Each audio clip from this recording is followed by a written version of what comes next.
Guys, এখন social media খুললে খালি আমিই ট্রেন্ডিং। আরে সোশ্যাল মিডিয়া খুললে তুই তো ট্রেন্ডিং, আর আমরা তো এখানে চপ বিক্রি করতে এসেছি।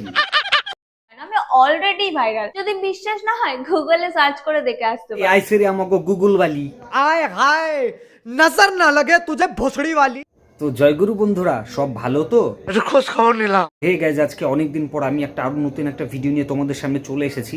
তো আজকে একটি ছাত্রী মামুনির হসপিটাল ব্লগ নিয়ে তোমাদের সামনে চলে এসেছে। যে তার দাদু হসপিটালে ভর্তি, সে নাকি ধেই ধেই করে ব্যাঙাচির বাচ্চার মতো নেচে নেচে ব্লগ তৈরি করছে। তো চলো ভিডিওটা শুরু করি, লেটস স্টার্ট। খেলা হবে, খেলা হবে।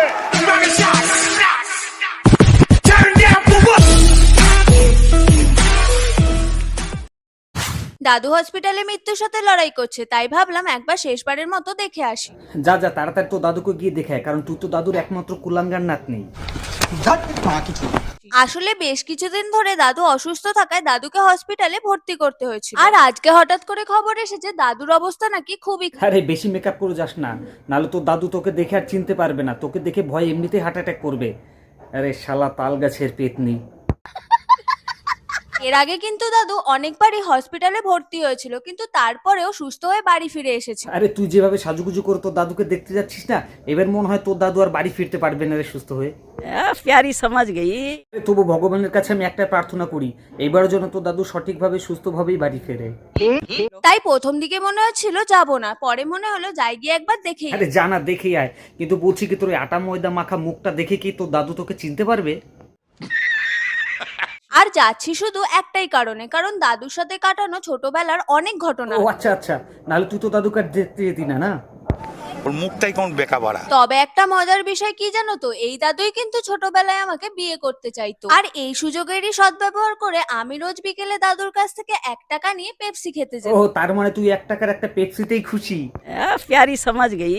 যাই হোক, এখন কিন্তু হসপিটালে যাওয়ার জন্য আমার লুকটা রেডি হয়ে গেছে। নাও এবার তোমরাই কমেন্টে জানাও আমাকে কেমন লাগছে। আরে তোকে দেখতে খুব সুন্দর লাগছে রে, একদম পুরো কামবালি।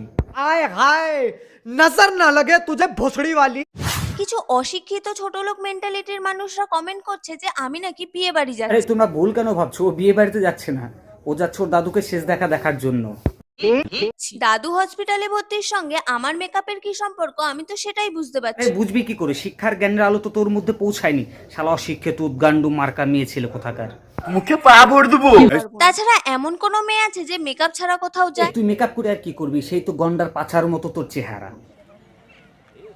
না মানে তোমাদের পেটে কি একটুও বিদ্যা নেই? আরে আমাদের পেটে বিদ্যা বুদ্ধি জ্ঞান তিনটেই আছে, কিন্তু আমি একটা জিনিস বুঝতে পারছি না যে তোকে এখন কোন ভাষায় খিস্তিটা দেবো। আরে কেনা কে চাতে হো? সত্যি বলতে দাদু এখন আগের থেকে অনেকটাই ভালো আছে। আরে সেটা তো তো ব্যাঙাচির মতো লাফালাফি দেখেই বুঝতে পারছি।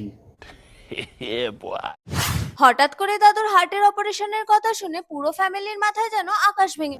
আরে ফ্যামিলির মাথায় আকাশ ভেঙে পড়লো তো তোর ব্যাঙাচির মতো লাফালাফির কোনো শেষ নেই রে, মনটা চায় রে তোরে। এই আমার জুতোটা কই রে? मारो मुझे मारो मारो मुझे मारो। তাই আমি মনে করি দাদুর পেছনে অতগুলো টাকা খরচ করার থেকে আমার বিয়ের জন্য টাকাগুলো জমিয়ে রাখা অনেক। আরে যতই ভাবি গালাগালি করবো না, খিস্তি খামারি দেবো না, কোনো কিচ্ছু না, কিন্তু তোদের মতো বাল ছাল মেয়েদের জন্যই না মুখ থেকে অটোমেটিক্যালি খিস্তি বেরিয়েছে। ভালো। আর তোমাদের কি মনে হয়, তোমরা কিন্তু কমেন্টে অবশ্যই জানাও। আরে আমার তো মনে হয় তোর মতো নাতনিকে গলায় কলসি বেঁধে গঙ্গার জলে ডুব দেওয়া উচিত। সিনেমা মৃন্ময় আমাকে রোস্ট করেছে, আর সেই ভিডিও দেখে মৃন্ময়ের কিছু ফ্যান আমাকে এসে খিস্তে দিচ্ছে। আরে লোকজন ভালোবেসে খিস্তি দিচ্ছে তো সেটা খেয়ে নে না। আরে লোকজন তোর কমেন্টে এসে হেগে দেয় না কিসের জন্য?